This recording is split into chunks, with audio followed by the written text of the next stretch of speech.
बॉलीवुड की उस हीरोइन ने बहुत कामयाबी देखी। बॉलीवुड की इस हीरोइन के खाते में बहुत सारी हिट फिल्में हैं, लेकिन अचानक उसका करियर ढलान पर आ गया। आरोप लगा कि वो बहुत ज़्यादा शराब पीने लगी है। ये भी आरोप लगा कि अपने निजी रिश्तों की वजह से उसने अपना करियर बर्बाद कर लिया। मैं बात कर रही हूँ मनीषा कोइराला की, जो कि बॉलीवुड में इलू इलू गर्ल के तौर पर आई थी। लोगों ने उनको शुरू में यही नाम दिया था। मनीषा कोइराला को बॉम्बे 1942 लव स्टोरी जैसी फिल्मों में बहुत ज़्यादा पसंद किया गया। उनकी खूबसूरती की मिसाल दी जाती थी, लेकिन अचानक से मनीषा कोइराला बॉलीवुड से गायब हो गई। तो कहा जाता है कि मनीषा कोइराला का जब करियर बहुत अच्छा चल रहा था, उसी दौरान वो नाना पाटेकर के प्यार में पड़ गई। कभी सलमान खान के साथ उनका नाम जुड़ा। उनकी पहली फिल्म के जो हीरो थे विवेक मुश्रान के साथ भी उनका नाम जुड़ा। देखा जाए तो बहुत सारे जो बड़े बिजनेसमैन हैं उनके साथ उनका नाम जुड़ा।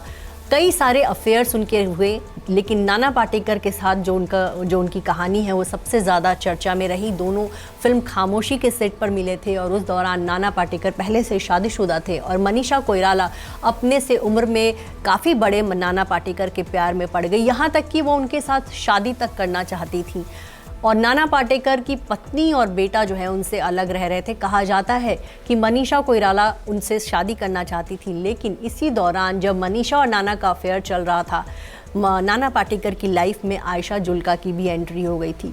और एक दिन कहा जाता है कि आयशा जुल्का जब नाना पाटेकर से मिलने जा रही थी, तब उन्होंने आयशा जुल्का को उनके साथ देख लिया था और इसके बाद दोनों हीरोइनों में नाना पाटेकर के लिए काफ़ी लड़ाई हुई थी। कहा जाता है बात मारपीट तक पहुंच गई थी और नाना पाटेकर ने बड़ी मुश्किल से इन दोनों हीरोइनों को छुड़ाया था। और यहाँ पर मनीषा ने फिर नाना पाटेकर से ब्रेकअप कर लिया और उसके बाद अपने करियर पर भी उन्होंने कुछ फोकस किया, लेकिन उनकी फिल्में बहुत ज़्यादा चली नहीं। साल 2000 के बाद से मनीषा कोइराला का करियर कुछ खास नहीं रहा। उसी दौरान बहुत उतार चढ़ाव वाला उनका करियर रहा। इसी दौरान उन्होंने 2012 में शादी भी रचाई। उन्होंने एक नेपाली बिजनेसमैन से शादी की थी, लेकिन उनकी शादी भी बहुत ज़्यादा नहीं चल पाई। शादी के 1-1.5 साल बाद ही दोनों के रिश्तों में दरार आ गई और फिर दोनों ने तलाक ले लिया। तलाक लेने के कुछ दिन बाद ही ये पता चला कि मनीषा कोइराला कैंसर से पीड़ित हैं। इसके बाद 1.5-2 साल वो कैंसर से जंग लड़ती रहीं। अमेरिका जाकर उनका इलाज हुआ और उसके बाद बहुत मुश्किल से उनकी जान बच पाई। उसके बाद वहाँ से आने के बाद उन्होंने बॉलीवुड फिल्मों से ब्रेक लिया और काफ़ी समय तक मेडिटेशन में जो है अपना पूरा ध्यान लगाया।